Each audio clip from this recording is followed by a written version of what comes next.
여러분 안녕하십니까? 오늘 또 참으로 좋은 날입니다. 하나님께서 성령으로 충만하게 해주시기 바랍니다.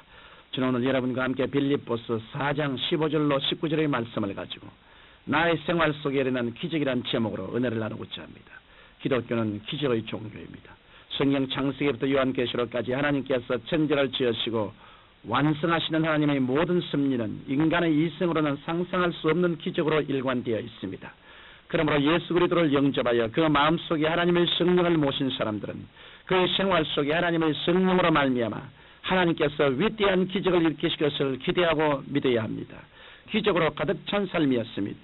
기적을 기대하지 않는 신앙에는 얼마나 비극적인 결과를 초래하는지 모릅니다. 저는 오늘 여러분의 생활에 기적을 가져올 수 있는 신앙의 3대 법칙을 말씀해드리고자 합니다.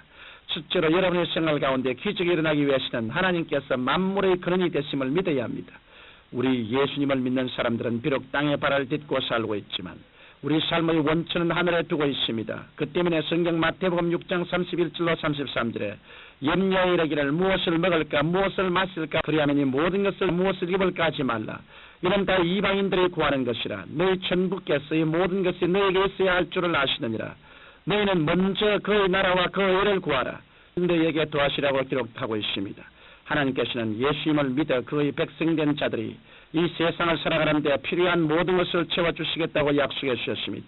그러면 우리는 하나님께서 천지 만물을 창조하셨으며 하나님만이 우리의 모든 삶의 원천이 되신다는 사실을 깊이 깨달아야 합니다. 그리고 하나님을 저버린 채 세상적인 방법만을 사용하여 우리의 일식주 생활 문제를 해결받으려고 하지 말아야 합니다.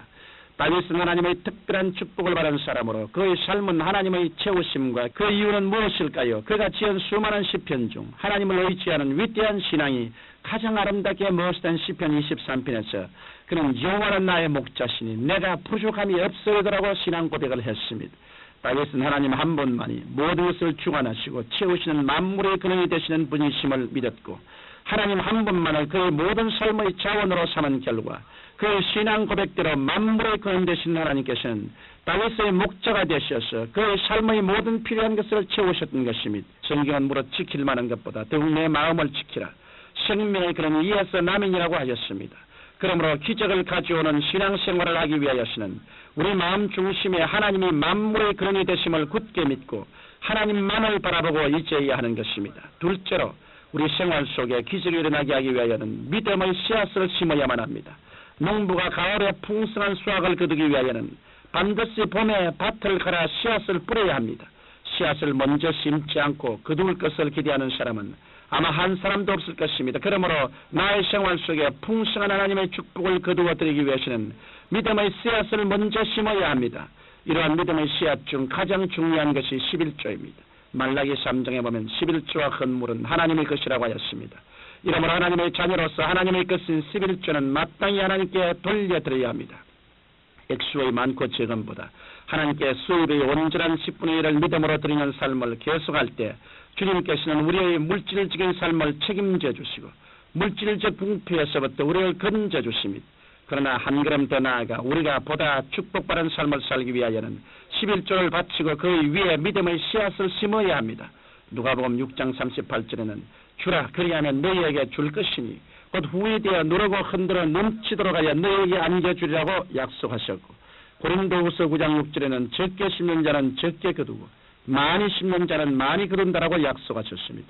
이 약속의 말씀들은 곧 주님께서 우리들에게 풍성한 축복을 거두려면 믿음의 씨앗을 먼저 심어야 된다는 법칙을 일러주신 말씀입니다. 베드로도 심고 거두는 법칙을 통하여 큰 축복을 받은 사람입니다. 그럼 예수님께서 많은 무리들에게 말씀을 전가할 수 있도록 빈 배를 빌려드렸습니다. 보잘것없는 것이었지만 베드로가 가진 것이라고는 빈 배밖에 없었습니다. 주님께서는 베드로의 빈 배를 타고 말씀을 전가하신 후 베드로에게 깊은 데로 가서 그물을 내리고 고기를 잡으라고 하셨습니다. 그래서 베드로가 그물을 내렸더니 배가 가라앉을 정도로 많은 고기가 잡혔던 것입니다. 베드로는 주님께 빈 배와 시간과 노력을 믿음의 씨앗으로 심었던 것입니다. 그리고 주님께서는 베드로의 믿음의 씨앗 위에 놀라운 축복을 부어주셨던 것입니다. 이처럼 우리가 하나님께 무엇이든지 심으면 이것은 믿음의 씨앗이 되어 큰 축복을 받아 돌아오게 되는 것입니다. 여러분께 사랑이 필요합니까? 물질이 필요합니까? 건강이 필요합니까? 사랑이 필요한 사람은 사랑을, 물질이 필요한 사람은 물질을, 건강이 필요한 사람은 몸으로 교회에 더욱 봉사하는 믿음의 씨앗을 심으십시오. 그리하면 적게 심는 자는 적게 거두고 많이 심는 자는 많이 거두게 된다는 하나님의 법칙대로 반드시 거두게 될 것입니다. 셋째로, 나의 생활에 기적이 일어나게 하려면 기적이 일어날 것을 기대해야 합니다. 시편 81편 10절에 내 입을 넓게 열라 내가 채우리라고 하셨습니다. 우리가 하나님께서 인간의 생사 화복을 주장하시는 분임을 믿고 하나님께 믿음의 씨앗을 심은 다음에는 입을 넓게 열어 기적이 일어날 것을 기대해야 기적이 일어나게 됩니다. 한 아버지에게 두 아들이 있었습니다. 맏아들은 아버지의 말씀을 순종하고 집안일을 잘 돌보았지만 아버지가 축복해 줄 것을 기대하지 않았습니다. 그러나 둘째는 비록 아버지로부터 자기 몫의 유산을 미리 받아 모두 탕진하였던 탕자였지만 그는 아버지께 대한 넘치는 기대를 갖고 있었습니다. 그 결과 맏아들은 우리 아버지는 염소 새끼 한 마리도 안 주는 인색한 아버지라고 생각하여 정말 염소 새끼 한 마리도 못 얻어먹고 대문 밖에 서서 서성거렸으나 둘째는 가슴을 탕진한 죄를 지었음에도 불구하고 우리 아버지는 종들에게도 양식을 풍성히 주시는 풍요로운 아버지라고 기대하며 회개하고 돌아왔을 때 그는 기대에 넘치도록 살찐 송아지를 먹는 축복의 잔치에 참여하게 되었던 것입니다. 같은 아버지를 둔 두 아들이었지만 기대를 갖지 않았던 아들은 얻은 것이 전혀 없었고 풍성함을 기대했던 둘째 아들은 기대한 대로 풍성히 얻게 되었던 것입니다. 이러므로 여러분, 우리는 환경과 연약한 나 자신만을 바라보며 한탄하고 기대를 저버릴 것이 아니라 오히려 우리 죄를 위하여 그 외아들을 십자가에 못 박기까지 우리를 사랑하여 주시고 그 아들 안에서 모든 것을 우리에게 주시기를 원하시는 하나님을 바라보고 죄를 회개하며 우리의 생활 속에 살찐 송아지의 기적이 일어나도록 기대해야겠습니다.